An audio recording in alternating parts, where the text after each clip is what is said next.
order, paragraph 21A.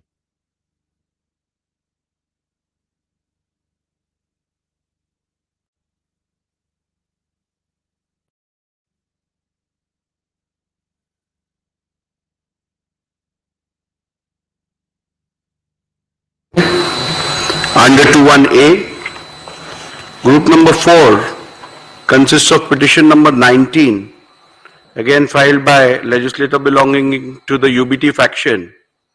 Under 21B, challenging the defiance of whip with regards to the speaker's election. Group number 6 consists of petition number 21, again filed by legislator belonging to the UBT faction under 21B with regards to defiance of whip for the confidence motion. Group number 5 consists of petition number 22 to 24, which has been filed by legislator belonging to the Shinde faction under 21A and 21B. Group 2 consists of petition number 17, which has been filed against certain independents and members belonging to other parties under 2 subclause 2. So we shall, before I proceed with the judgment, pronouncement of the order, I would like to express my sincere gratitude towards the Honorable Supreme Court of India, which has provided an extremely guiding force by way of its order, whereby they have given a direction to the whole adjudication of the issues being decided in the proceedings today. Therefore, I would at the outset express my gratitude towards the Apex Court. At the same time, I would like to express acknowledgement and a big thank you to the staff of the state legislature who have assisted me and the paralegal assistance which I have received from them during the course of the conduct of these proceedings pertaining to disqualification. I would also like to appreciate the cooperation which I have got from counsels appearing on both the sides, and I shall now proceed with the pronouncement of the order. As we are aware that there are certain preliminary issues which are applicable to all the 5 groups out of the 6 groups, and therefore I shall first commence with my ruling on the preliminary issues which concern all the 5 groups. Thereafter, I shall pronounce the operative part of the orders concerning each group and the relevant and important paragraphs pertaining to each group. So we shall commence with group number 1.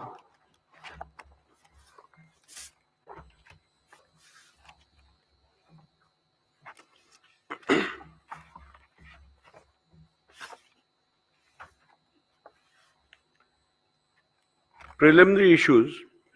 The Honorable Supreme Court in Subhash Desai Supra versus the Governor of Maharashtra, hereinafter referred to as Subhash Desai, was pleased to direct that the Speaker should prima facie determine who the real political party is for the purpose of adjudicating disqualification petitions if 2 or more factions claim to be that political party, and accordingly shall recognize the whip and the leader who were duly authorized by the Shiv Sena political party, keeping with the principles discussed in the said judgment. Hence, keeping in view the factual matrix and the directions of the Honorable Supreme Court, I will prima facie determine who the political party is for the purpose of adjudicating disqualification petitions if 2 or more factions claim to be that political party, and accordingly recognize the whip and the leader who are duly authorized by Shiv Sena political party.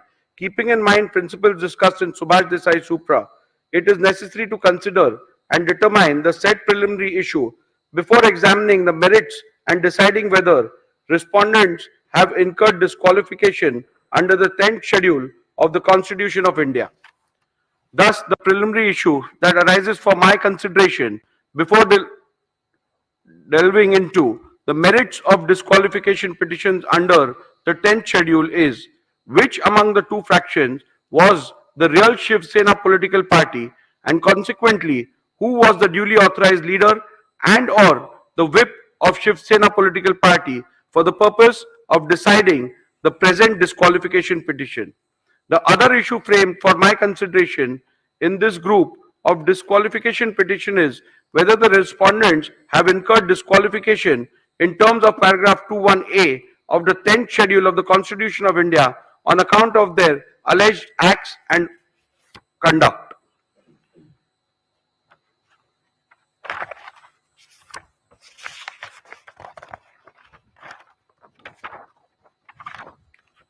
Paragraph 84 deals with the principles which have been laid down by the Honorable Supreme Court.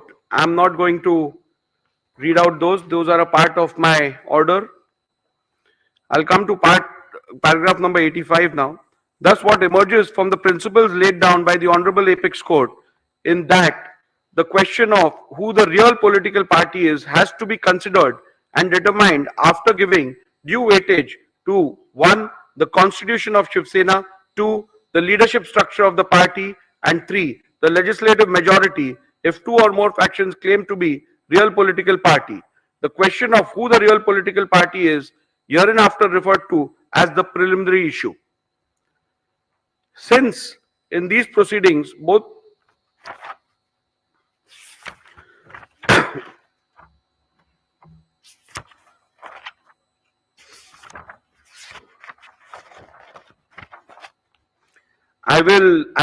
in the previous paragraphs I've recorded the submissions made by both the parties. I will come down to my observations and conclusions with regards to the preliminary issues. As stated earlier, the decision of the preliminary issue has to be taken after careful analysis of the Constitution of Shiv Sena, the leadership structure of the party, and the legislative party majority. After having heard both sides on the above aspect, I now propose to proceed to record my observations and finding on the preliminary issue. As is evident from the submissions of the parties, there is no consensus on the constitution submitted to the Election Commission of India with consent of both the factions. Likewise, the parties have different point of view on the leadership structure, which has to be taken into consideration. The only aspect which is undisputed is the majority in the legislature party. Hence, to embark upon the finding on the preliminary issue, I will have to decide the relevant constitution which has to be taken into account. 2. The leadership structure which existed before the dispute arose. Further, it will also have to be determined as to when the rival factions emerged. Petitioner's assertion that the Constitution of the year 2018 is the relevant constitution which has to be taken into account for the purpose of determining the preliminary issue is based on the submission that 1. The 2018 Constitution has to be considered as both the parties have relied upon the 2018 amended Constitution and acted thereupon.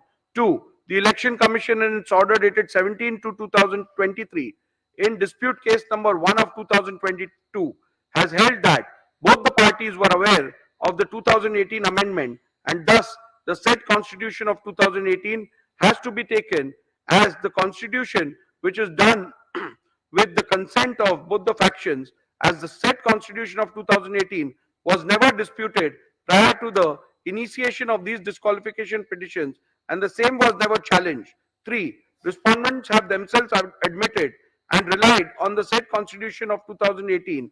And 4. The statement of Sri Yogesh Kadam that the filing of 2018 Constitution along with the respondent's reply was a mistake done by the lawyers cannot be accepted, as the said statement is an afterthought and done only with the intention to mitigate the damaging statements made by Sri Dilip Lande.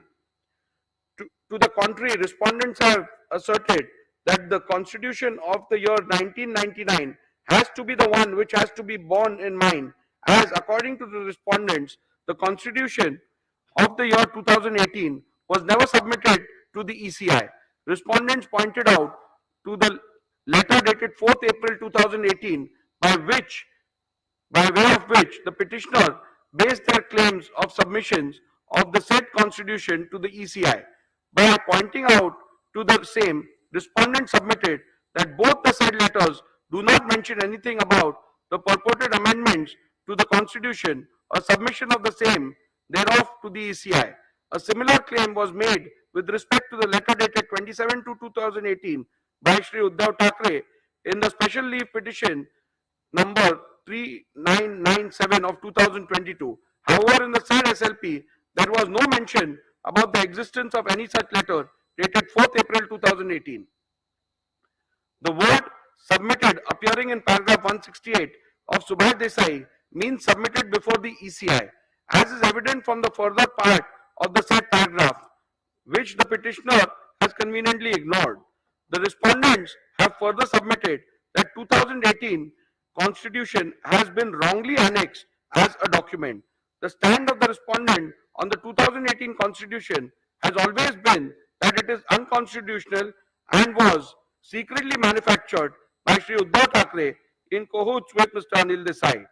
This stand has been specifically taken in the reply filed by Shri Eknath Shinde before the Honorable Supreme Court in SLP number 3997 of 2023, way back on 16/3/2023, much before filing of the replies before the Speaker in August 2023. Further, even the additional replies filed on 25/10/2023 in the present proceedings, the aforesaid petition has been reiterated by the respondents. After having considered the submissions advanced by both the parties on the question as to which is the relevant constitution for the purpose of determination of the preliminary issue, I have come to the following conclusion. A. As per the Honorable Apex Court, if both the factions have submitted different versions of the constitution of the party, then in that case, what has to be taken into account is the constitution which was submitted to the ECI with the consent of both parties before the rival factions emerged. Before recording further conclusions, I find it imperative to reiterate that pursuant to the initiation of these disqualifications, the Maharashtra Legislature Secretariat had vide letter dated 7 June 2023 requested the Office of the Election Commission of India to provide a copy of the party constitution stroke memorandum stroke rules and regulations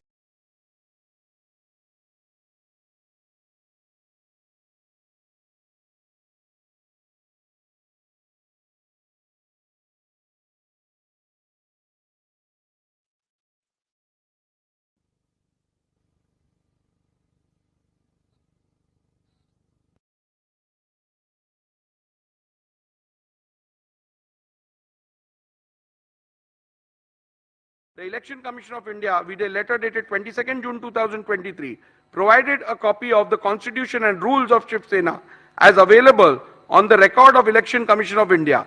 Further, with respect to amendments, if any, to the said Constitution of the party, the Election Commission requested the Legislature Secretariat to refer to the order dated 17 February 2023, passed by the ECI in dispute case number 1 of 2022.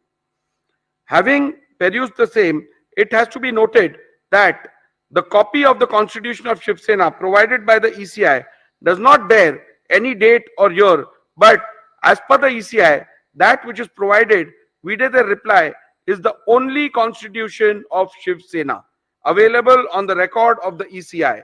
Further, with respect to the amendments, if any, to the said Constitution, the Election Commission, vide its order dated 17 February 2023, has held in paragraph 132 4b that the amended Constitution of 2018 is not on the record of the Commission. Thus, the petitioner's submission that the Constitution of the year 2018 has to be taken into account cannot be accepted, as I am bound to follow the directions of the Honorable Apex Court in Subhash Desai Supra, and accordingly take into account the Constitution which the Election Commission has provided. In my jurisdiction under the 10th schedule of the Constitution of India, I cannot delve into any other factor while deciding which is the relevant constitution, as prima facie it is evident from the records of the ACI that the 1999 constitution is the one which was submitted to the ECI by the Shiv Sena before rival factions emerged. Further, it is also necessary to mention that the petitioner's submission that the constitution of the year 2018 was submitted to the ECI by referring to the letter dated 4th April 2018 cannot be accepted. A bare perusal of the said letter dated 4th April 2018, by way of which the petitioner based their claim of submission of the said constitution to the ECI, does not bear any content which shows that an amended constitution was submitted to the ECI. The said letter only refers to the election held and the results thereof and nothing more. Further,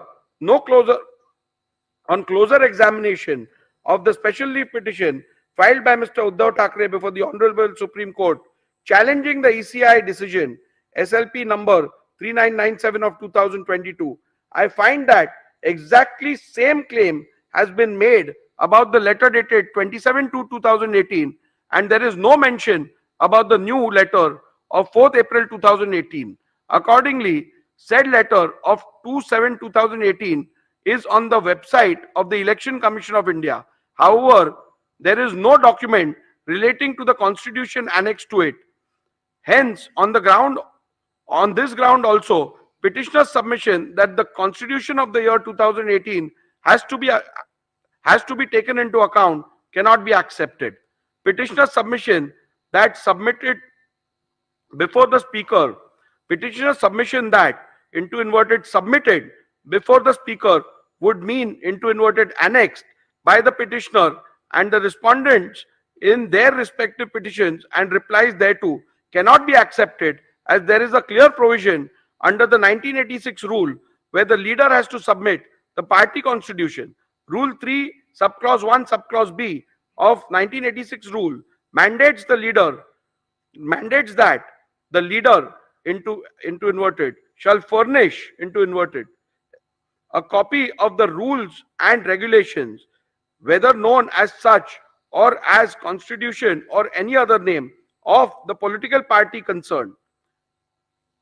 Further, Rule 3 subclause 4 contemplates that whenever any change takes place in the information furnished by the leader of the legislature party under Rule 3 subclause 1, he shall as soon as may be thereafter, and in any case within 30 days from the date on which such change has taken place, or written such further period, or within such further period as the speaker may for sufficient cause allow, furnish in writing information to the speaker with respect to such change. Thus, the submission of constitution before the speaker has to mean submission under Rule 3 of 1986 rules. However, till date, Shiv Sena has not submitted any constitution on the record of the speakers of the speaker under the said Rule 3.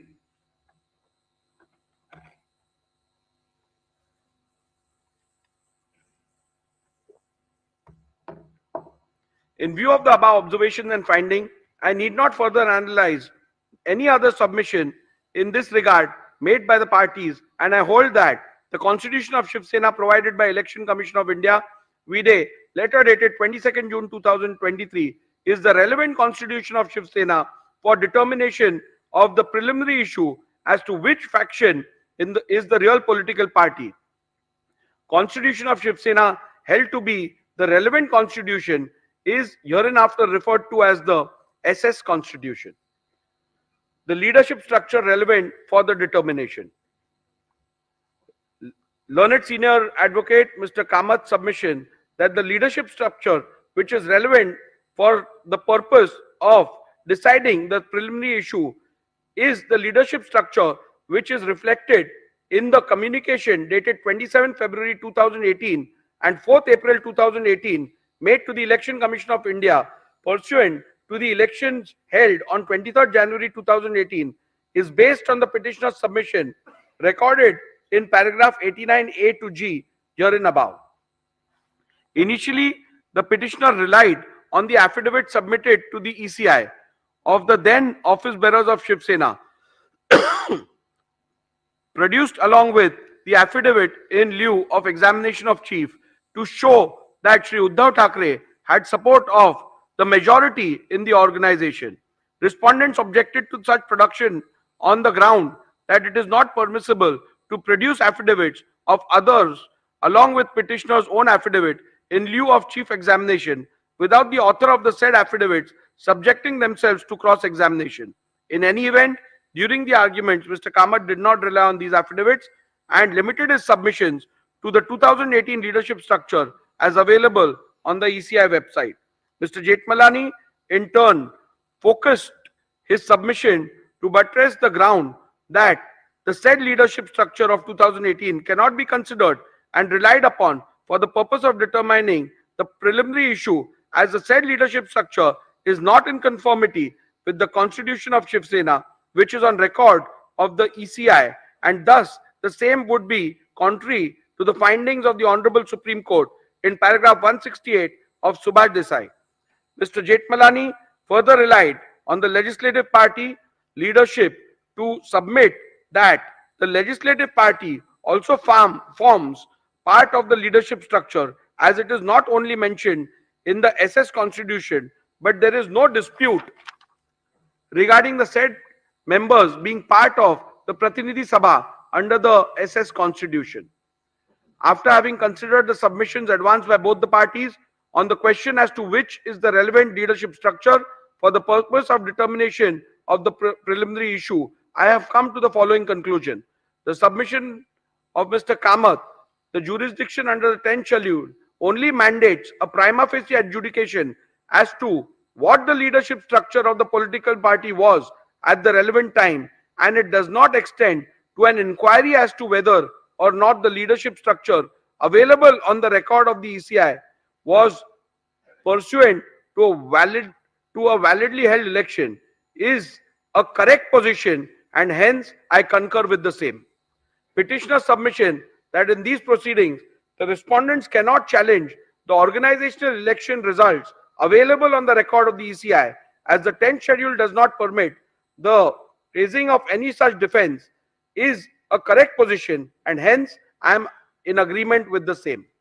Respondent submission that the leadership structure of 2018 cannot be considered and relied upon for the purpose of determining the preliminary issue, as the said leadership structure is not in conformity with the constitution of Shiv Sena, which is on record of the ECI, does not arise at this juncture, as it is a submission which has to be considered while determining whether the said leadership structure can be relied upon for the purpose of determining which faction represents the real political party, which would be dealt with at the appropriate juncture.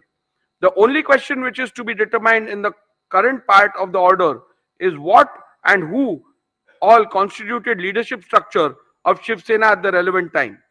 Respondents have led detailed evidence, and despite being confronted during cross-examinations, they have been able to demonstrate that no organizational elections were held on 23/1/2018. On the contrary, in the affidavit in lieu of examination of Chief of Shri Sunil Prabhu, PW1, has stated that organizational elections were held on 23/1/2013 and 23/1/2018.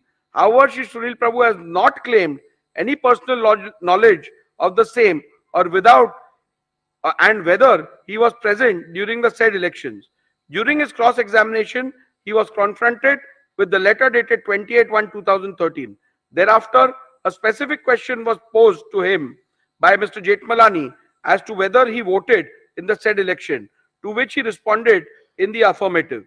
The contents of the said letter clearly stated that all the candidates were declared unopposed.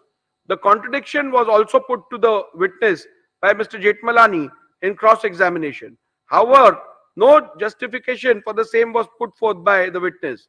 In view of the above evidence and records before me, prima facie indicate that no elections were held in the year 2013, as well as in the year 2018. However, I, as the speaker, exercising jurisdiction under the 10th schedule has a limited jurisdiction and cannot go beyond the record of the ECI as available on the website, and hence I have not considered this aspect while determining the relevant leadership structure. Thus, in view of the above conclusions, I find that the leadership structure of Shiv Sena reflected in the letter dated 27 February 2018 available on the website of the ECI is the relevant leadership structure which has to be taken into account for the purpose of determining which faction is the real political party. The question whether which faction is the real political party is discernible from this 2018 leadership structure is discussed in paragraph 112 to 131 infra of the present order. The leadership structure so determined as the relevant leadership structure for the purpose of these disqualification petitions are hereinafter referred to as the 2018 leadership structure. Since in these proceedings both the factions are claiming to be the real political party, rival factions have emerged in the Shiv Sena. In view of the fact that rival factions have emerged and both the factions are claiming to be the real political party, it is imperative to prima facie determine when did the rival factions emerge. Thus, it is necessary to determine the relevant day on which rival factions emerged before further venturing into which of the faction was the real political party when rival factions emerged.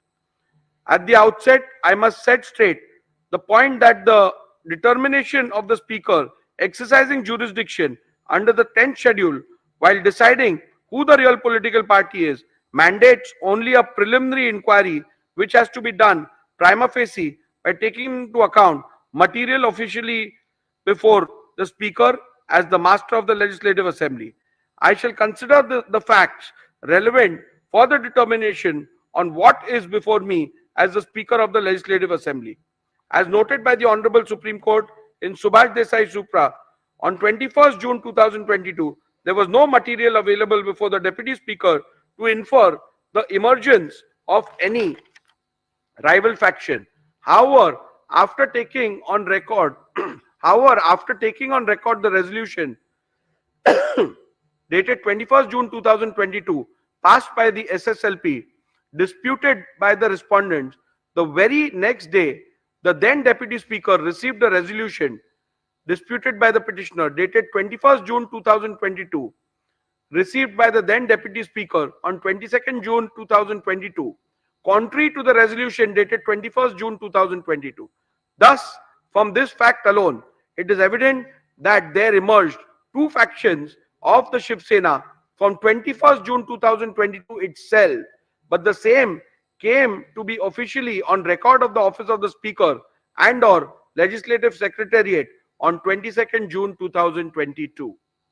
At this juncture, it is imperative to refer to paragraph 119 of Subhash Desai Supra, where the Honorable Apex Court, while discussing the legality of the recognition of leader and the whip of Shiv Sena accorded by the letter dated 3rd July 2022, held that the Speaker ought to have taken into consideration the split that took place within the Shiv Sena, which were discernible from two sets of resolutions appointing two different leaders and whips placed on the record by Shiv Sena before the Legislature Secretariat. This paragraph into bracket 119 read with Honorable Apex Court's finding recorded by the Honorable Apex Court in paragraph 157 of Subhash Desai Supra makes it clear that the law laid down by the Honorable Supreme Court is that in view of the deletion of paragraph 3 of the 10th schedule, when rival factions emerge as a result of rift stroke split in the party, the Speaker has to necessarily find which faction is the real political party while recognizing leader and the whip of the party.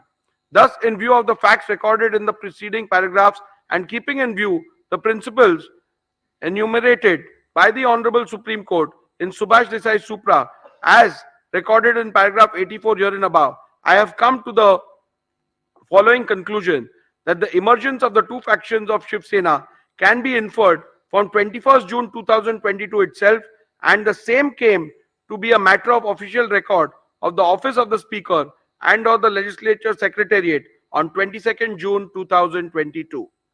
Conclusion: having decided the 1. Relevant constitution of Shiv Sena, 2.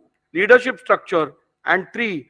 The relevant point of the relevant point for the purpose of determining the preliminary issue, I have made the following analysis, observations, and determinations on the preliminary issue of which faction was the real political party when two factions emerged. For the purpose of analyzing, discussing, and determining the issue, the faction of the petitioner is hereinafter referred to as UBT faction, and likewise the respondent's faction is referred to as the Shinde faction. The applicability of the test of aims and objectives. I am not going into the details of reading the applicability of the test of aims and objectives, because as you are aware that in accordance with the directions of the Apex Court and otherwise, the Speaker is not required to get into the political thicket with regards to the aims and objectives of a political party. So I'm restricting it to pronouncement, and you can have a look at it once you apply for the certified copy.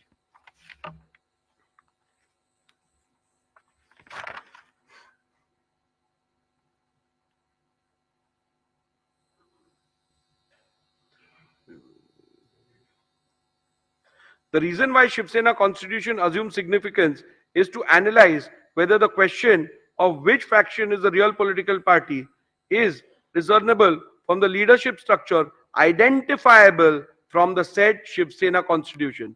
So the Shiv Sena constitution is relevant to the extent of identifying the leadership structure. Leadership structure as a criteria to determine who was the real political party.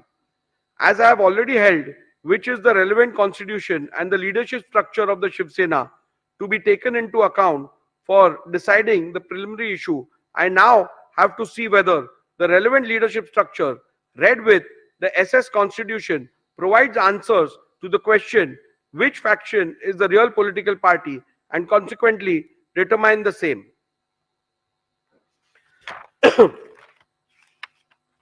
The UBT faction made, there are submissions made which have been recorded of both the sides,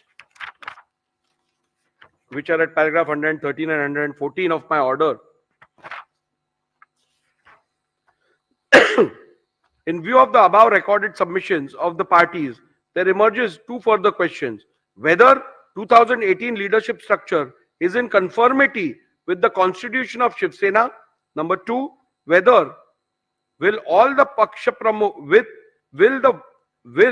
whether will of the Paksha Pramukh and or majority leaders in the 2018 leadership structure could be said to be synonymous with the will of the political party. So we further have to derive get answers to two more questions. The primary one being whether 2018 leadership structure is in conformity as provided by the constitution, and number two, whether the will of the Paksha Pramukh and or majority of the leaders reflects the will of the political party. As there are contrasting submissions on the question, it is necessary to peruse the SS constitution and the 2018 leadership structure and then record a finding as to whether the 2018 leadership structure is in conformity with the constitution of the Shiv Sena. Thus, I have taken a comparative look at the 2018 leadership structure and the Shiv SS constitution and have arrived at the following observations and conclusions. A. 2018 leadership structure mentions Shiv Sena Paksha Pramukh into bracket president as the highest office of the SSPP. However, in the SS constitution,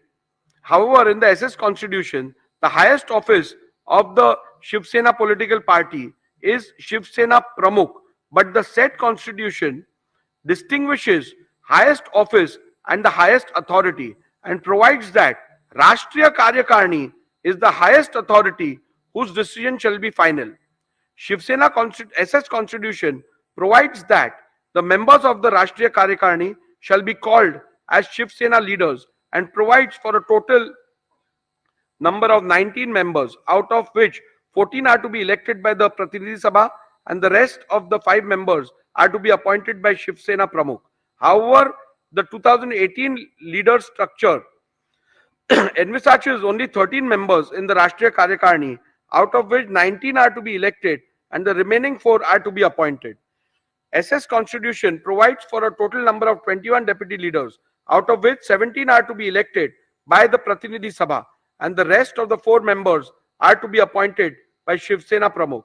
However, the 2018 leaders structure envisages 33 deputy leaders, out of which 21 are to be elected and the remaining 12 are to be appointed. The 2018 leadership structure provides for 3 categories of office bearers, vis-a-vis secretary, samanvayak and sanghatak. However, the constitution of Shiv Sena provides for 3 categories of office bearers, vis-a-vis president, sarchitnis, general secretary, koshadhyaksha, treasurer.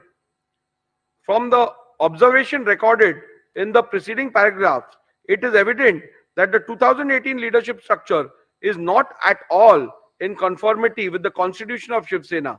In view of this finding alone, it could very well be concluded that the 2018 leadership structure, which is not in conformity with the constitution of Shiv Sena, cannot be taken as the yardstick to determine which faction was the real political party at the relevant point of time. In view of the same, I have come to the conclusion that the 2018 read with the SS Constitution does not provide a reliable outcome and or answer the question which faction is the real political party and hence cannot be relied upon to determine the said preliminary issue. Nevertheless, I am inclined to look at the second question regarding paragraph 115 here and above, where will of the Paksha Pramukh and or majority leaders in the 2018 leadership structure could be said to be synonymous with the will of the political party, so as to not leave any stone unturned in arriving at a decision. The determination of this question arises out of the alternate submissions made by the UBT faction that the 2018 leadership structure has to be taken ex facie and the determination of which faction was the real political party has to be solely based on the said leadership structure without a comparison of the said structure with the leadership structure provided for the in the constitution of the Shiv Sena. The said proposition would run counter to the principles laid down by the Honorable Apex Court in Subhash Desai Supra, where it was specifically provided that the leadership structure which has to be taken into consideration while determining the real political party has to be identifiable by the relevant constitution.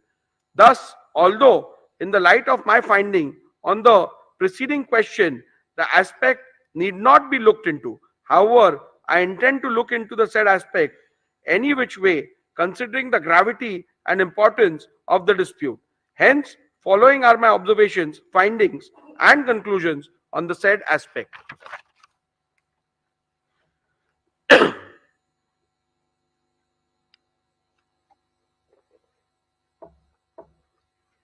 UBT faction has submitted that the decision of the Paksha Pramukh is synonymous with the will of the political party, and thus, if there is a rift in the leadership structure, the decision of the Paksha Pramukh constitutes the will of the political party. This proposition is devoid of merit, as I do not find any substance to allow the same. The reason for the same are recorded herein below. The proposition perhaps would have been a valid point if the party president was the sole repository of the decision making with respect of the policy and administration of the party. For analyzing the said submissions, a perusal of the SS Constitution was made. The SS Constitution provided that Rashtriya Karyakarni shall be the highest authority of the party, and its decision in all matters concerning the party policy and party administration shall be final. It is also to be noted that the Paksha Pramukh is only a presiding member of the said highest authority in the party and in no way is the sole repository of decision making in the party. Thus, in view of the same, the submission that the decision and or the will of the Paksha Pramukh is synonymous with the will of the political party cannot be accepted. It would be appropriate to note that the SS Constitution does not even have a post called Paksha Pramukh. However, it was argued by the UBT faction that the nomenclature difference in the 2018 leadership structure and the SS Constitution is not a relevant factor for the purpose of deciding the preliminary issue. Even though I have held in paragraph 117 that 2000 leadership structure is not at all in conformity with SS Constitution, I shall consider this submission. The Constitution of Shiv Sena provides for Shiv Sena Pramukh. The submission of the petitioner that Shiv Sena Pramukh mentioned in the SS Constitution is the same post of Shiv Sena Paksha Pramukh termed in the 2018 leadership structure. By relying on the powers of Shiv Sena Pramukh, it was argued by the UBT faction that he is the authority under the party constitution vested with the powers to remove any member of the party. Thus, it was further argued that an authority who is vested with such power of removal reflects the will of political party with respect to removal of members from and for anti-party activities. However, a complete reading of the said provision in the party constitution reveals that the said submission is factually wrong.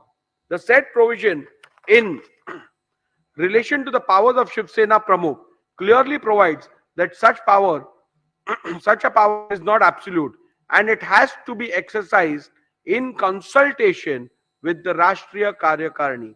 Further, it has to be noted that such a power is only available to the Shiv Sena Pramukh for the purpose of removal of members mentioned in Article 8, Schedule B of the said constitution.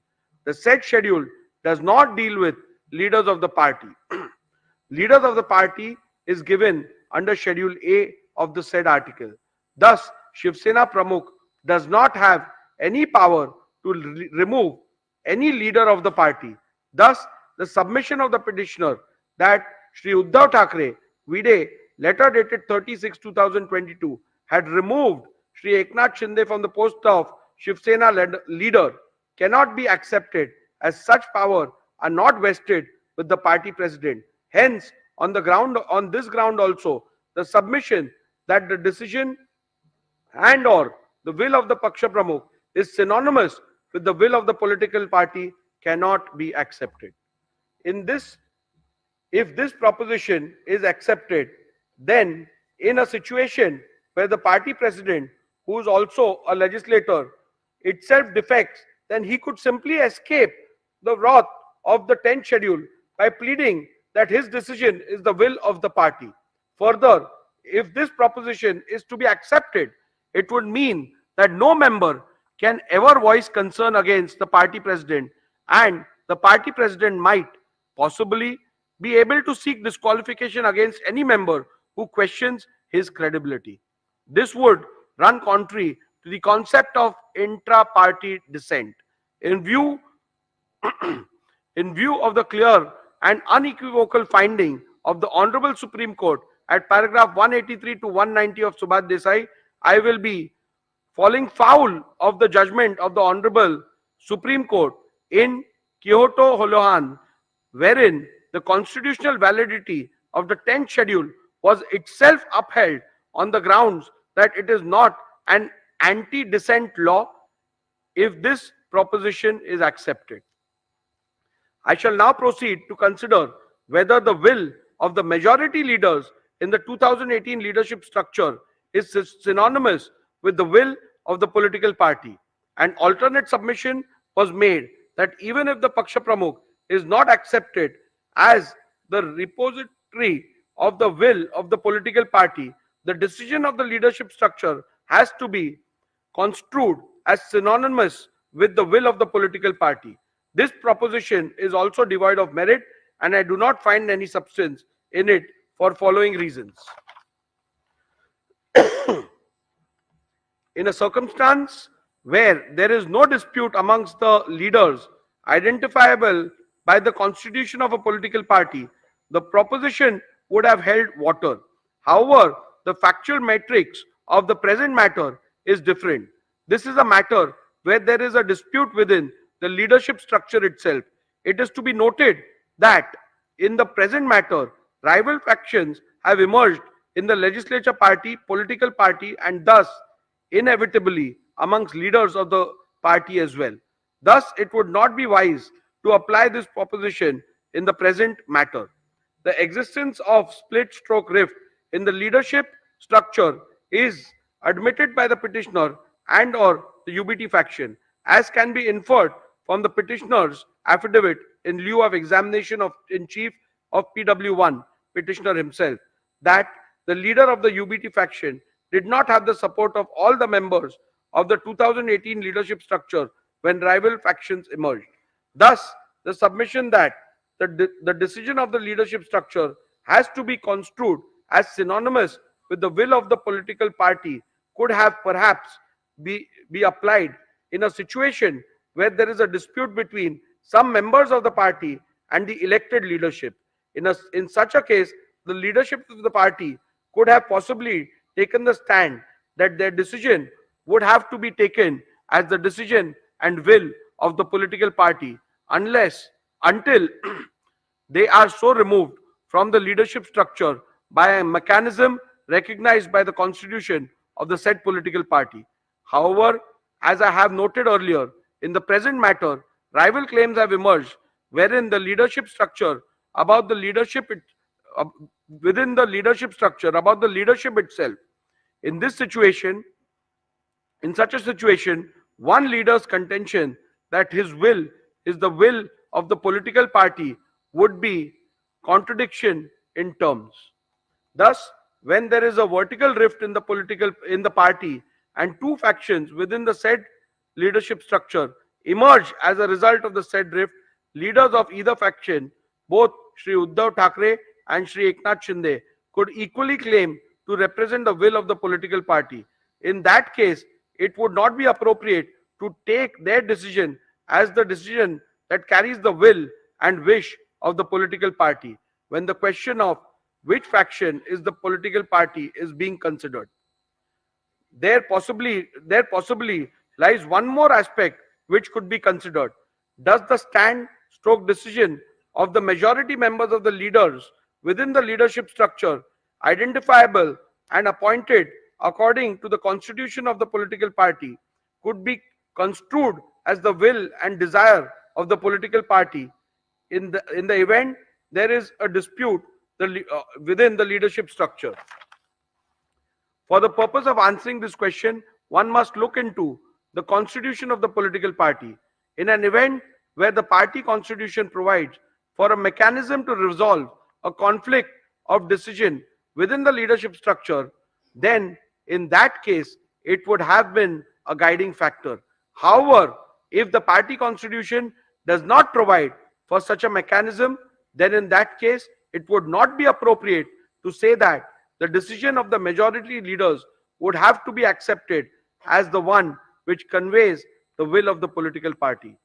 This aspect need not be further considered in view of the fact that in any case, UBT faction has not placed any material on record or even suggests that any meeting of the Rashtriya Karyakarni was called for where any decision in relation to the real political party was resolved so as to identify the leaders and or the whip who carried the will of the political party.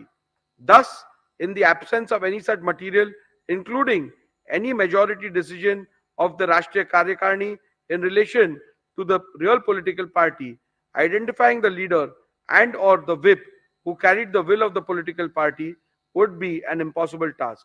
Any conclusion reached would be without basis in law and evidence of fact. The submission that the UBT faction shall be taken as a real political party is entirely based on the conjuncture that if there will be a decision taken in relation to the political party by Rashtriya Karyakarni, then UBT faction would have had the majority. At this juncture, the petitioner's claim about a meeting purportedly held on 25th June 2022 has to be dealt with. It is the petitioner's case that Rashtriya Karyakarni meeting was held on 25th June 2022 and certain resolutions were passed. In support of this case, petitioner has produced certain resolutions of 25th June 2022. Those documents are disputed by respondents. Mr. Jetmalani, learned counsel for respondent, objected to the said documents being considered on the ground that they were forged and fabricated and demonstrated this before me by showing two separate documents, one annexed by the petitioner Sri Sunil Prabhu to his affidavit in lieu of examination of chief in chief, and the other set of the same documents which are annexed to the Supreme Court Convenience Compilation Volume 2. In the first set of documents annexed to the affidavit in lieu of examination in chief, termed as minutes of the meeting of Rashtriya Karyakarni, and purportedly 7 resolutions passed in the said meeting. In none of the resolutions there is any signature of any person whose name are shown on the said document. Only on page 105 of Sri Sunil Prabhu's affidavit in lieu of examination in chief, there is a sole signature of Sri Vinayak Raut, who is shown as Shiv Sena secretary. The perusal of the said document shows that the meeting was termed as Rashtriya Karyakarni. In the second set of documents, which are annexed to the Supreme Court Convenience Compilation Volume 2, the resolutions are shown on different pages, and they are not part of any minutes which was annexed to the affidavit in lieu of examination in chief of Sri Sunil Prabhu. These resolutions are shown on the letterhead of Shiv Sena, Rashtriya Karyakarni Baitak into bracket Pratinidhi Sabha. Petitioner relied on these documents to show that 7 resolutions have been passed, but in none of these documents there is even a single signature, save and except for signature of 2 persons.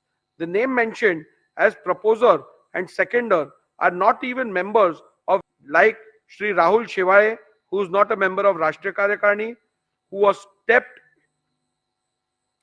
into the witness who has stepped into the witnesses and led evidence that there was no such meeting. The same is the case with Sri Vinayak Raut and Sri Arvind Sawant. They are also not members of the said Rashtriya Karyakarni. The petitioner had claimed that the said meeting was held on 25/6/2022 at Sena Bhavan, whereas Sri Uddhav Thackeray claimed that the said meeting was held through video conference. This has been stated by Uddhav Thackeray in his submission before the Election Commission filed on 9/1/2023. This itself casts a doubt on the authenticity of the documents and holding of any such meeting of either Rashtriya Karyakarni or Pratinidhi Sabha. The petitioner himself is not sure whether it was Rashtriya Karyakarni or Pratinidhi Sabha. Thus, in view of the above said documents, the said documents cannot be permitted to be relied on. Petitioner suggests that a look into how the Shiv Sena settled conflict or decisions within the leadership structure in the past might shed some light into this. However, in the present matter, no such material are placed before me to even suggest such instances which happened in the past, where the majority decision within the leadership structure is taken as the will of the political party. It is to be also noted that the petitioner has neither placed nor provided any material to show that historically the decision of the majority within the leadership structure is taken to be the final decision of the political party whenever there was a conflict of decision within the leadership structure. Thus, for this reason also, it would not be appropriate and correct to accept the proposition that the decision of the majority leaders within the leadership structure would have to be accepted as one which conveys the will of the political party. As the as a passing note, I must also add that the majority rule possibly could have been applied in a normal situation where there is dissent in respect to some policy and or administrative decision of the party. However, such a simple rule stroke test shall not be applied to determine an essential question in exist existential question in relation to the political party, such as in the present matter, where which faction is the real political party is required to be determined. Thus, in view of the decisions recorded herein above, I am not inclined to accept submissions of the UBT faction that will of the majority leaders in the 2018 leadership structure is synonymous with the will of the political party. Thus, from paragraph 112 to 128, I have dealt with whether the relevant leadership structure read with the Shiv Sena constitution, SS constitution, provides answer to the question which faction is the real political party.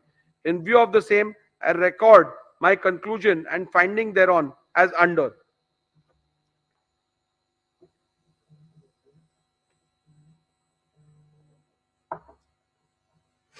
2018 leadership structure is not at all in conformity with the constitution of Shiv Sena and thus does not provide a reliable outcome and or answer to the question which faction is the real political party and hence cannot be relied upon to determine the preliminary issue. Decision of the Paksha Pramukh is not synonymous with the will of the political party and thus if there is a rift in the leadership structure, the decision of the Paksha Pramukh cannot be taken as the will of the political party.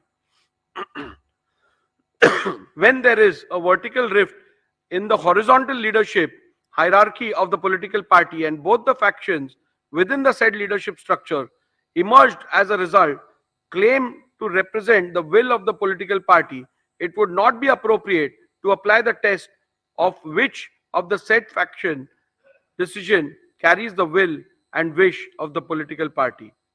In the case of Shiv Sena political party, will of the majority leaders in the 2018 leadership structure cannot be said to be synonymous with the will of the political party. In view of the findings recorded in the preceding paragraph, I hold that the 2018 leadership structure read with the SS Constitution does not provide any reliable answer to the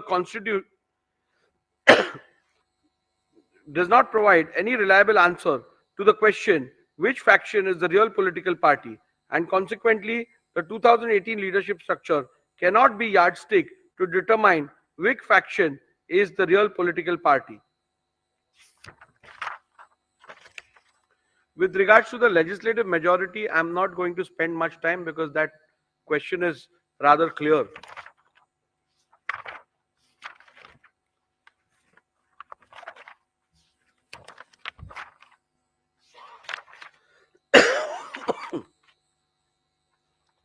In view of the above observations and findings, I hold as follows.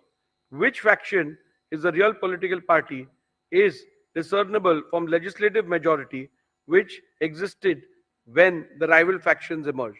Legislative majority which existed when the rival factions emerged can be discerned and or inferred from 1. The Shinde faction resolution dated 21st June 2022 and 23rd June 2022 available on record of the legislature secretariat and the admitted position which can be inferred from the initiation of petitions against 38 legislators of Shinde faction by the UBT faction. Shinde faction had an overwhelming majority of 37 out of 55 MLAs with the when the rival faction emerged. From my analysis, observations, conclusions and findings recorded in paragraph 82 to 144 herein above, I hold that Shinde faction was the real Shiv Sena political party when rival factions emerged on 21st June 2022.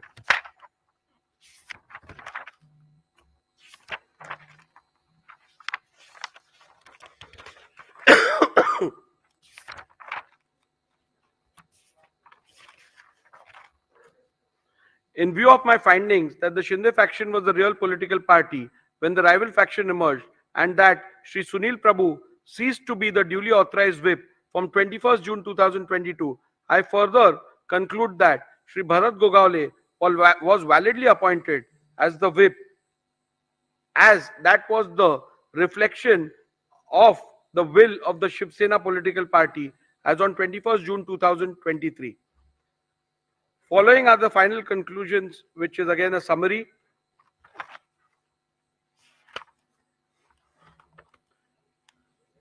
Have the respondents incurred disqualification in terms of paragraph 21A of the 10th schedule of the Constitution on account of their acts, omissions, and conduct?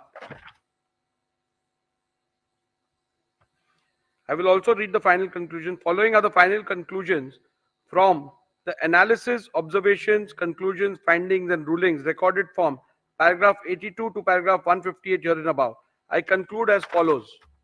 Shinde faction was the real Shiv Sena political party when the rival factions emerged on 21st June 2022.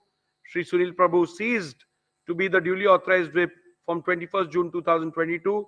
Sri Bharat Gogaole was validly appointed as the whip of Shiv Sena political party on 21st June 2023. Sri Eknath Shinde was validly appointed as the leader of the Shiv Sena political party on 21st June 2023. Petition. Have the respondents incurred disqualification in terms of paragraph 21A of the 10th schedule of the Constitution on account of their acts, omissions, and conduct? Petitioner has contended that the respondents are liable to be disqualified on various grounds. Both the petitioners and respondents' submission are recorded in section 2 herein above. The various grounds on which the petitioner based the plea for disqualification is dealt with, where the alleged conduct of the respondent is purportedly becoming totally incommunicado, attracts disqualification under paragraph 2(1)(a) of the 10th schedule. Whether the alleged conduct of the respondents in purportedly becoming totally incommunicado attracts disqualification under paragraph 2, subclause 1, subclause A of the 10th schedule. The first ground on which the petitioner sought disqualification of the respondents is that the respondents became incommunicado. The submission cannot be accepted and the respondents cannot be held to be disqualified on this ground for the following reasons. The ground is a mere allegation, and apart from mere assertion that the respondents have gone incommunicado, the petitioner has not put forth any evidence or material to substantiate it. For instance, the petitioner has not provided any material about who was sought to be contacted and by whom, when such an attempt was made, etc. A mere unsubstantiated statement that the legislators have gone incommunicado cannot even be a ground to attract disqualification under paragraph 21A of the 10th schedule. When rival factions emerge in a political party, especially within the leadership, it is possible for both the factions to allege that the other faction has gone incommunicado. In such a circumstance, especially in the light of the law laid down by the apex court in Subhash Desai Supra, it would not be correct to hold any faction to have incurred disqualification for going incommunicado without first determining which of the faction is the real political party, reflecting the will of the political party. Also, having held that the Shinde faction was the real political party when the rival factions emerged, the submission of the petitioner that the respondents have gone incommunicado ceases to hold any meaning for the purpose of disqualification. On the 20th of June 2022, elections for the Legislative Council were held. In his cross-examination, Sri Sunil Prabhu, PW1, stated that all the MLAs were present for the same. In the face of this evidence, it would not be possible to accept that the legislators had gone incommunicado. Respondents have placed that they have been in touch with the UBT faction. They substantiated it by stating that Sri Milind Narvekar and Sri Ravindra Phatak, MLC, of the UBT faction, had gone to Surat and met Sri Eknath Shinde and other respondents on 21st June 2022 on the instructions of Shri Uddhav Thackeray. This fact was not denied by the petitioner, Shri Sunil Prabhu, when a suggestion was put to him in the cross-examination. In fact, the petitioner admitted that Shri Milind Narvekar and Shri Ravindra Pathak MLC of the UBT faction had gone to Surat and met Shri Eknath Shinde and other respondents. Also, three of three of the witnesses for respondents have testified that Shri Milind Narvekar and Shri Ravindra Pathak MLC of the UBT faction had gone to Surat and met Shri Eknath Shinde and other respondents. On 21st June 2022, on the instructions of Shri Uddhav Thackeray, the testimony stood the test of cross-examination and the petitioner could not establish otherwise. Thus, on this count alone, or this count also, it would not be possible to accept the legislators were incommunicado, to accept that the legislators were incommunicado. Whether the deliberate absence of the respondent in the SSLP meetings purported to be held on 21st June 2022 attracts disqualification under paragraph 21A of the 10th schedule. The second ground on which the disqualification is sought is that the respondent deliberately remained absent in the SSLP meeting held on 21st June 2022. Petitioners relied on the attendance sheet register of the meeting dated 21st June 2022. After having considered the submission advanced on this ground, I hold that respondents cannot be held to be disqualified on this ground. In view of my conclusion that 1. The Shinde faction was the real political party when factions emerged, and 2. Shri Sunil Prabhu ceased to reflect the will of the political party from the moment the faction emerged. Thus, it would not be correct to say that Shri Sunil Prabhu had any authority to call any meeting of the SSLP. Hence, on this ground alone, petitioner's case that the respondents were liable to be disqualified for non-attendance of the meeting dated 21st June 2022 is liable to be rejected.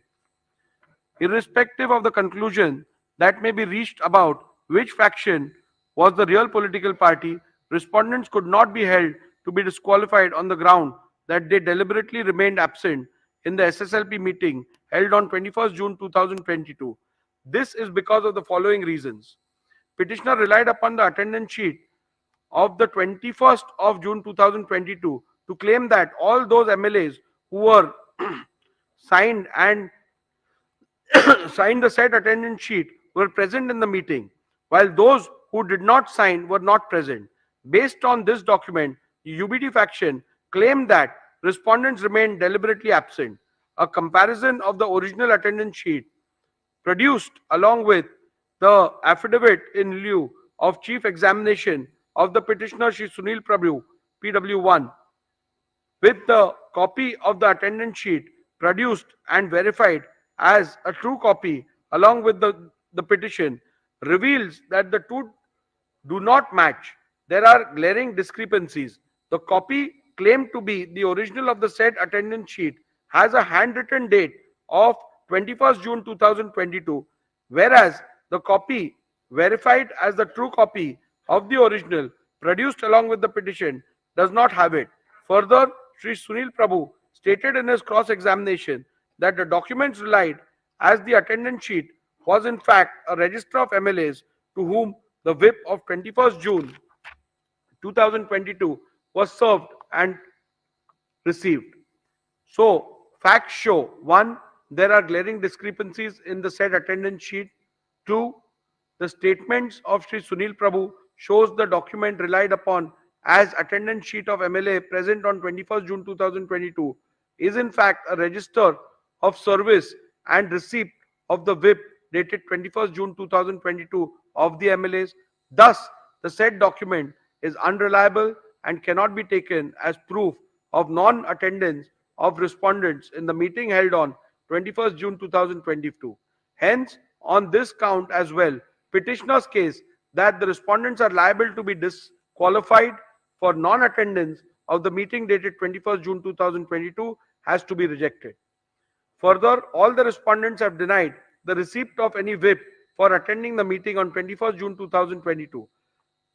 Countering this, petitioner Shri Sunil Prabhu, in his affidavit in lieu of examination in chief, stated that the whip for 21st June 2022 meeting was sent via WhatsApp by Shri Manoj Harishchandra Chaugle to Shri Prabhakar Kaye, PA of Shri Eknath Shinde. In the cross-examination of Shri Sunil Prabhu stated that the whip was sent via WhatsApp to all the respondents, who according to him were not traceable. However, petitioner has not offered any statement or any material to even suggest that such WhatsApp messages were sent to other respondents. Thus, the petitioner has failed to establish that whip stroke notice was served upon the respondents in petition number 2 to 15, directing them to attend the meeting on 21st June 2022. As to the service of whip on Shri Eknath Shinde, the only material produced by the petitioner is an alleged screenshot of the WhatsApp message sent by one Shri Manoj Harishchandra Chaugle to one Shri Prabhakar Kaye. This does not constitute proof of any notice whip was served upon Shri Eknath Shinde, directing him to attend the meeting on 21st June 2022. Further, a perusal of the aforementioned WhatsApp message allegedly sent to the PA of Shri Eknath Shinde shows that the said message was sent at 12:31 p.m. on 21st June 2022 for a meeting which was allegedly scheduled for 12:30 p.m. Thus, it is abundantly clear that none of the respondents were ever served any notice whip for the alleged meeting dated 21st June 2022. Hence, on this ground alone, also, petitioner's case that the respondents were liable to be disqualified for non-attendance of the meeting dated 21st June 2022 must be rejected. The third ground on which the disqualification of respondent is sought is that the respondents deliberately remained absent in the SSLP meeting held on 22nd June 2022. Petitioner relied on the attendance sheet register of the meeting dated 22nd June 2022. After having considered the rival submissions, I hold that respondents cannot be held to be disqualified on this ground in view of my conclusion that 1. The Shinde faction was the real political party when rival factions emerged. 2. Shri Sunil Prabhu ceased to reflect the will of the political party from the moment rival factions emerged. Thus, it would not be correct to say that Shri Sunil Prabhu had any authority to call any meeting of the SSLP. Hence, on this ground alone, petitioner's case that the respondents were liable to be disqualified for non-attendance of the meeting dated 22nd June 2022 must be rejected. Again, even if I was to take different view about which faction was the real political party, still the respondents could not have been held disqualified on the grounds that respondent deliberately remained absent in the SSLP meeting held on 22nd June 2022 for the following reasons. I am unable to accept the petitioner's submission that non-attendance of the SSLP meeting would make the respondents liable to be disqualified under paragraph 2, 1A of the 10th schedule. I am of the view that non-attendance of party meetings, including legislature party meetings, would not attract disqualification under paragraph 2, 1A of the 10th schedule of the Constitution. Such an action cannot indicate that the members have voluntarily given up his membership of the political party. Not attending party meeting and voicing a difference of opinion outside the house are matters between the members and his party and have nothing to do with clause 2(1)(a) of the 10th schedule. Non-attendance of the meeting can at the most be termed as an act of dissent within the party. If viewed as a form of expression, it would be protected by freedom of speech and expression, which includes dissent and is not only an integral part of fundamental rights under Article 14, 19 and 21 of the Constitution, but is an aspect of the basic structure of the Constitution also. Therefore, even if the alleged non-attendance is seen as an expression of dissatisfaction, it cannot be treated as conduct attracting disqualification within the purview of paragraph 21A of the 10th schedule. Further, I find the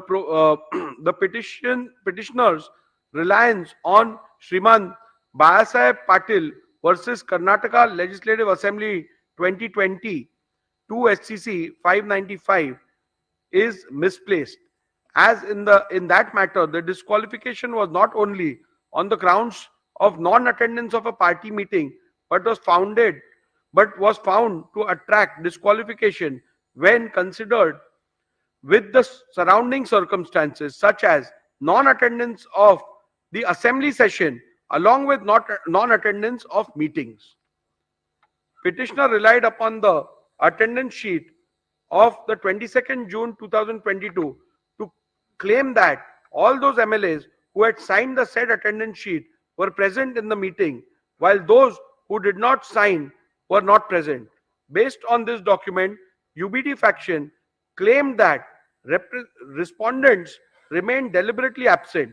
A comparison of the original attendance sheet produced along with the affidavit in lieu of chief examination of the petitioner Shri Sunil Prabhu PW1 with the copy of the attendance sheet produced and verified as a true copy along with the petition reveals that the two do not match.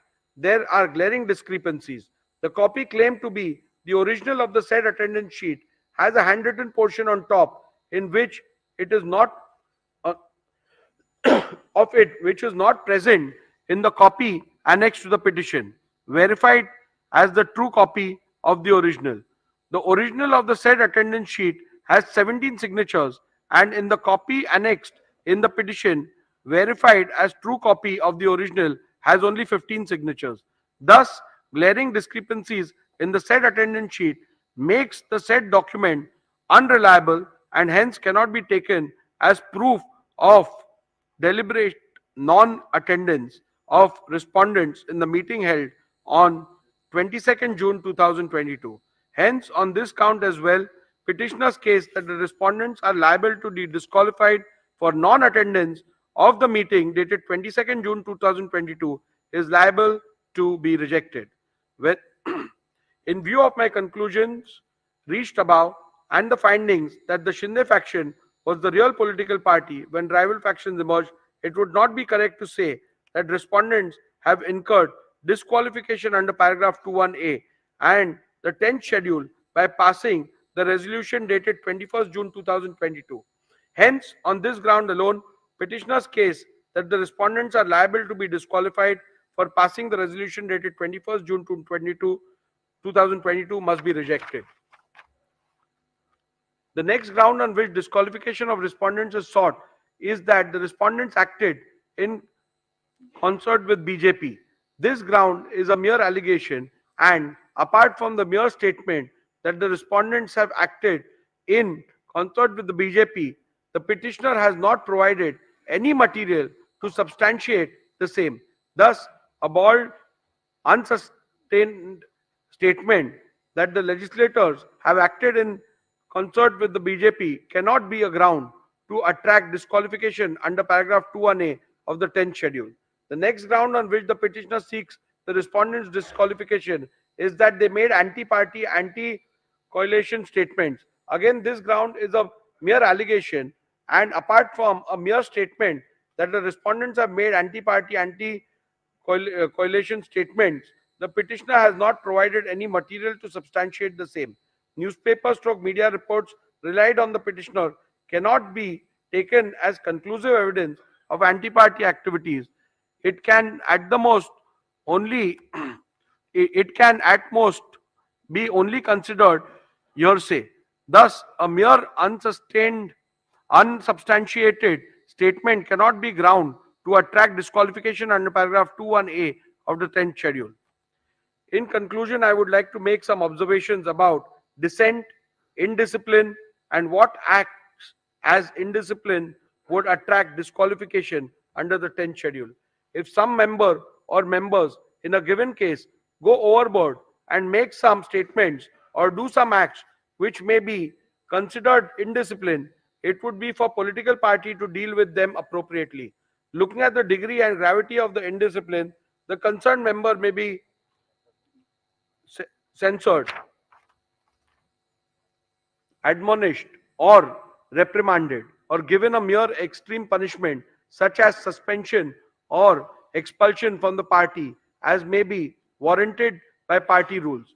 The 10th schedule is not intended as a device to be used for imposing intra-party discipline, much less for administering the party.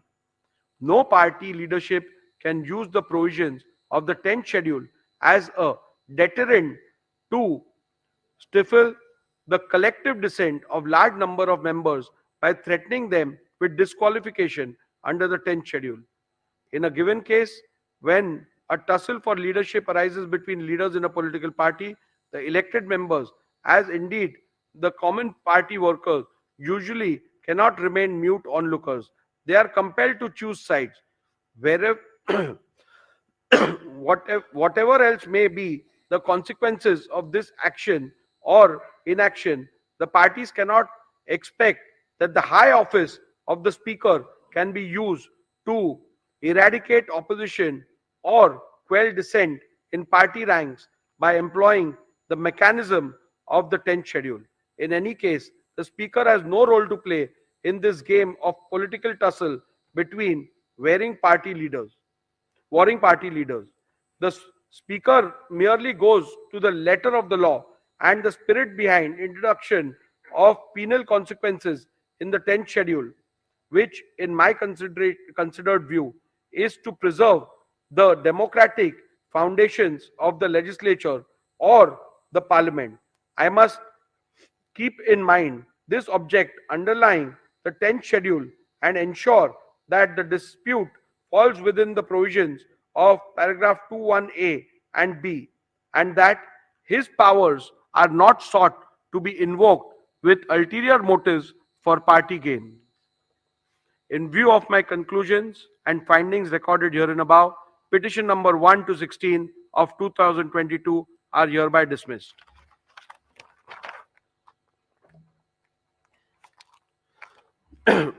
Group 3 deals with petition number 18, which is also under paragraph 21A. So I am only reading the operative part because the preliminary issues, the ruling will be the same on that. So I'll go to the operative part of it. You can deal with the judgment order with regards to the other aspects. Yeah. In view of my conclusion and findings recorded herein above, petition number 18 of 2022 is hereby dismissed.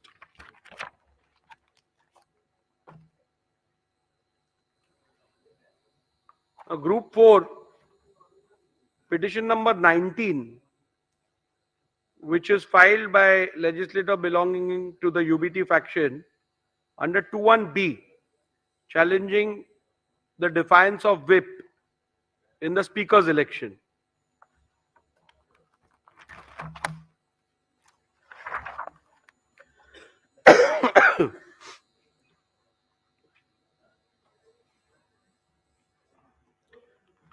Petitioner has contended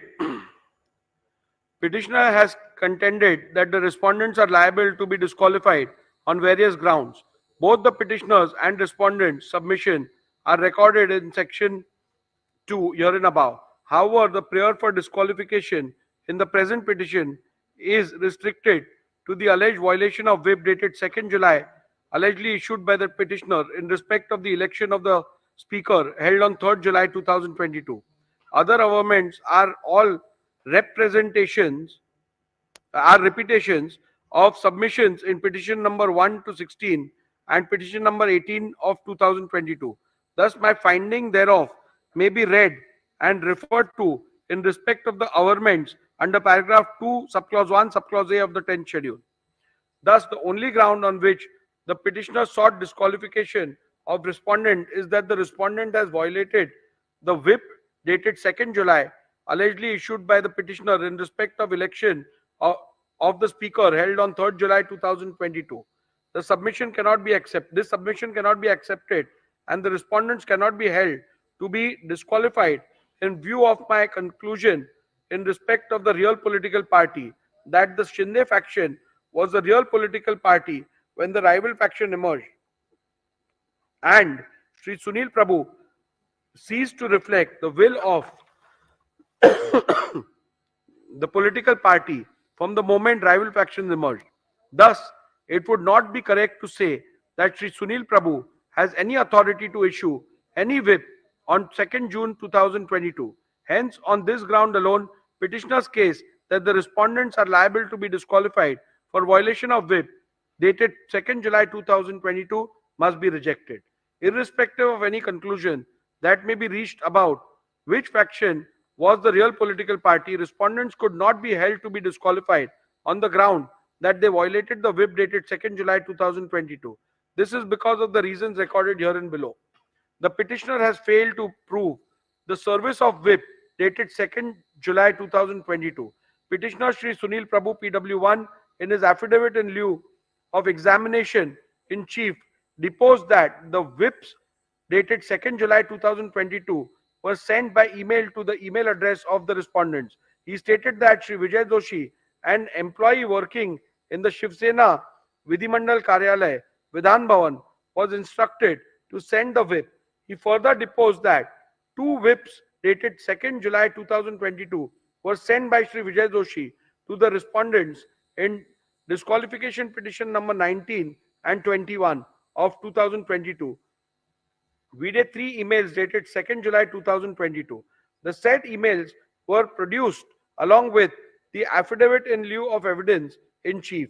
He further stated that email addresses of the respondents were taken from the email addresses mentioned in the official list of members of Maharashtra Legislative Assembly 2023 or as mentioned in a list furnished by the advocates for the respondents. We did the email dated 21st September 2023.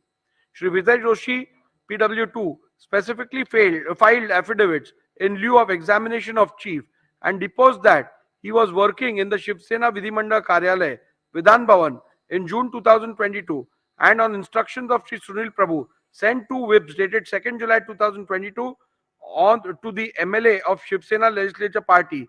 We did three emails.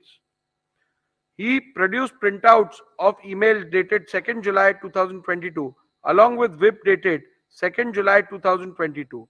However, during the cross-examination of Shri Vijay Joshi, PW2, he deposed that one computer operator printed the whip dated 2nd June 2022 and he along with two peons distributed the whip to all the legislators of Shiv Sena.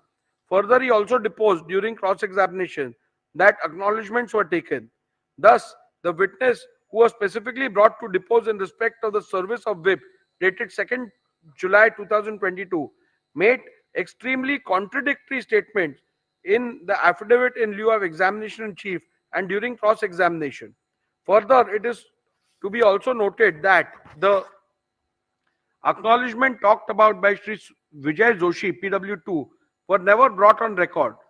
Coupled with the above facts, respondents have demonstrated how some of the email IDs in the printout of the email produced by Shri Vijay Joshi are wrong.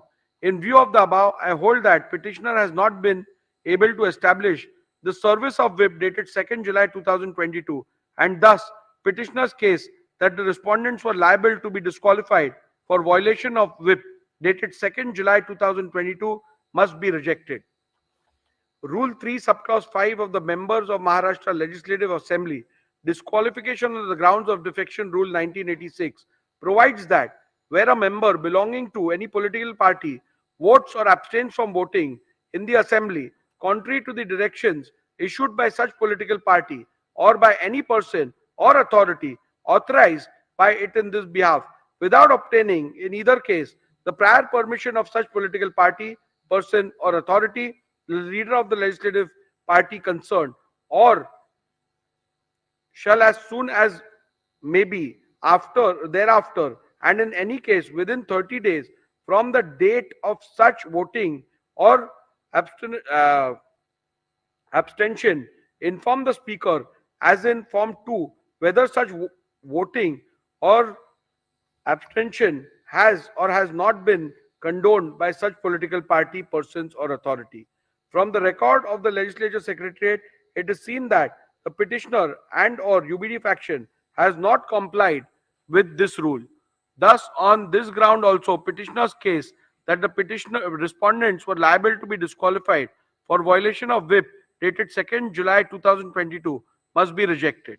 The Honorable Supreme Court in Kyoto Holohan and others at paragraph 123 SCC has held that keeping in view the consequences of the disqualification, i.e., termination of the membership of a house, it would be appropriate that the directions or whip which results in disqualification under paragraph 21b is so worded as to clearly indicate that voting or abstaining from voting contrary to the said direction would result in incurring the disqualification under paragraph 21b of the 10th schedule, so that the member concerned has foreknowledge of the consequences following from the conduct in voting or abstaining from voting contrary to such a direction.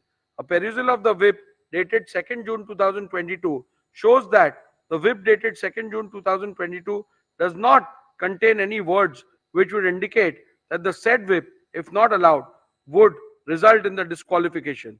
Thus, on this count as well, petitioner's case that the respondents were liable to be disqualified for violation of the whip dated 2nd June 2022 must be rejected. At this juncture, I intend to look into respondent submission that a whip cannot be issued in an election to the post of speakers in an election to the post of speaker has to be considered, even though the learned counsel for the petitioner submitted that in normal course of events no whip is issued for the election of the post of the speaker, but he submitted that the election held on 3rd July 2022 was not in normal course, but it was crucial event linked to the linked to the sustenance of the government. Petitioner further submitted that in any election where a candidate has been set up by the political party, then in that case the directions of the political party are binding on the legislator in important elections. At the outset itself, I must state that the record that the petitioner's submission that in a speaker's election candidates are set up by a political party is factually wrong. As a convention, the candidates are not usually seen as candidates set up by political party.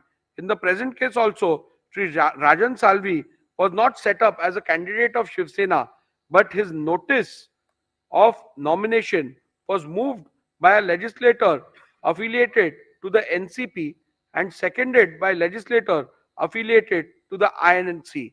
This clearly indicates that candidates for the election of speaker are not set up by political parties.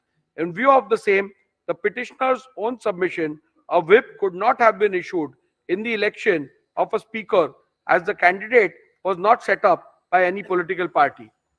In view of my conclusions and findings recorded herein above, petition number 19 of 2022 is hereby dismissed.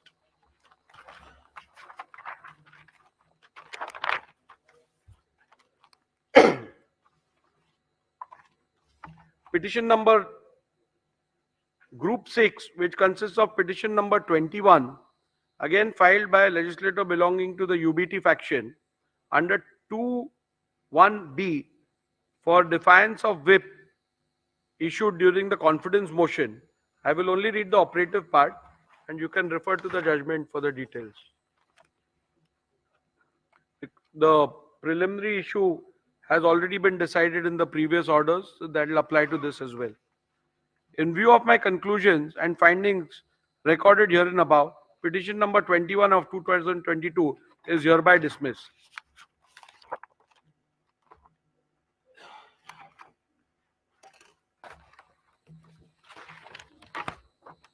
Now we shall deal with Group 5, being petition number 22 to 24, which have been filed by legislator belonging to the Shinde faction under paragraph 2(1)(a) and paragraph 2(1)(b) of the 10th schedule of the Constitution of India.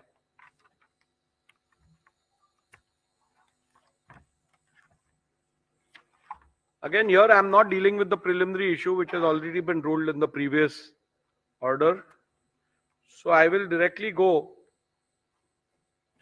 disqualification petition number 20 and 22 to 34 of 2022 has been filed by the petitioner Shri Bharat Gogawale against Shri Nitin Chandrakant Deshmukh and 13 other members of the 14th Maharashtra Legislative Assembly under paragraph 21A and paragraph 21B of the 10th schedule of the Constitution, inter alia on the following grounds: that A. Respondents have by their conduct voluntarily given up their membership of the SSLP, and 2. Respondents have voted against the whip issued on 3rd July 2022, wherein all members of the SSLP were issued directions to vote in favor of the confidence motion held on 4th July 2022.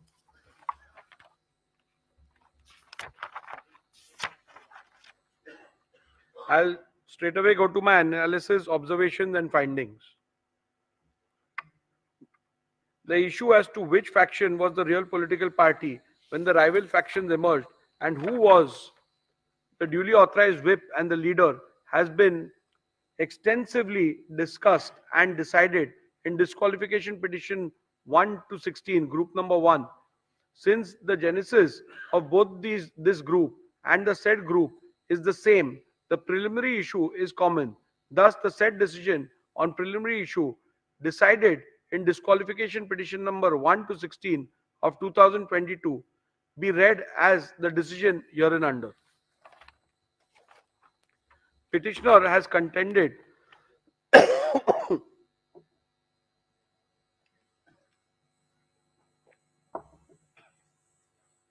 Petitioner has contended that the respondents are liable to be disqualified under paragraph 21A of the 10th schedule.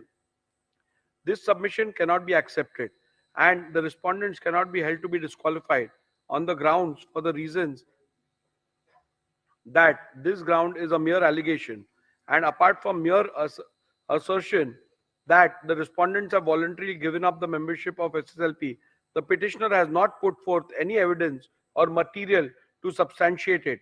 A mere unsubstantiated statement that the legislators have voluntarily given up the membership cannot be a ground to attract disqualification under paragraph 21A of the 10th schedule. I have perused my record as well as a copy of the whip issued by the petitioner, which is signed by the petitioner as chief whip and Shri Eknath Shinde as the leader of the legislature party.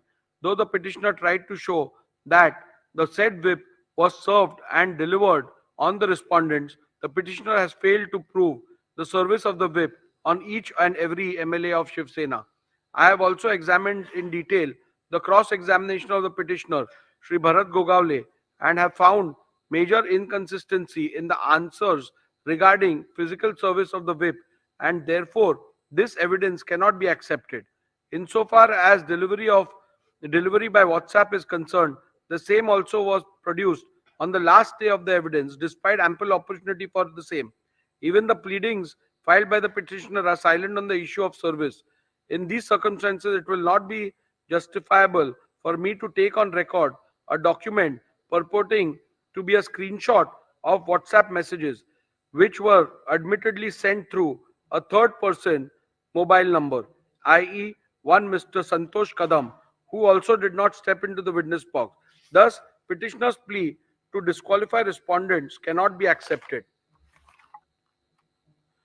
The Honorable Supreme Court in Kyoto Hulyan at paragraph 123 SCC has held that, keeping in view the consequences of the disqualification, termination of the membership of a house, it would be appropriate that the decision of whip which results in such disqualification under paragraph 21B is so worded as to clearly indicate that voting or abstaining from voting contrary to the said directions would result in incurring the disqualification under paragraph 21B of the 10th schedule, so that the member concerned has foreknowledge of the consequences following from his conduct in voting or abstaining from voting contrary to such a direction. A perusal of the whip dated 3rd July 2022 shows that it does not contain any words which would indicate that the said whip, if not allowed, would result in disqualification. Thus, on this count as well, the petitioner's case that the respondents are liable to be disqualified for violation of whip dated 3rd July 2022 must be rejected.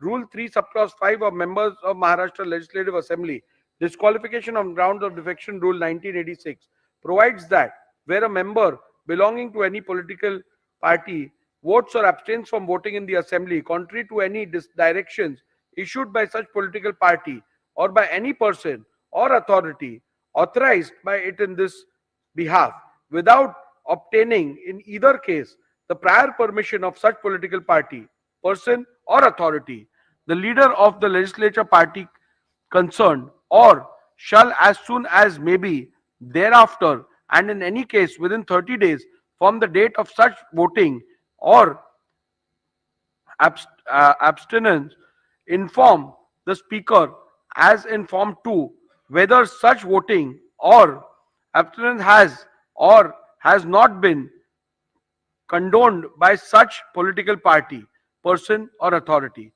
From the records of the legislature secretariat, it is seen that the petitioner has not complied with this rule. Thus, on this ground also petitioner's case that the respondents are liable to be disqualified for violation of whip dated 2nd July 2022 must be rejected. In view of my conclusion, the findings recorded herein above, petition number 20 and 22 to 34 of 2022 are hereby dismissed.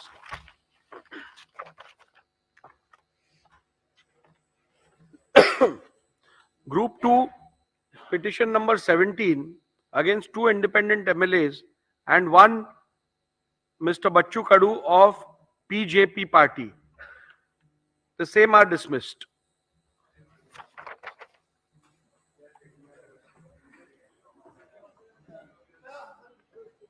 Yeah, you can apply for certified copies. We'll provide you with a mail as well as hard copies.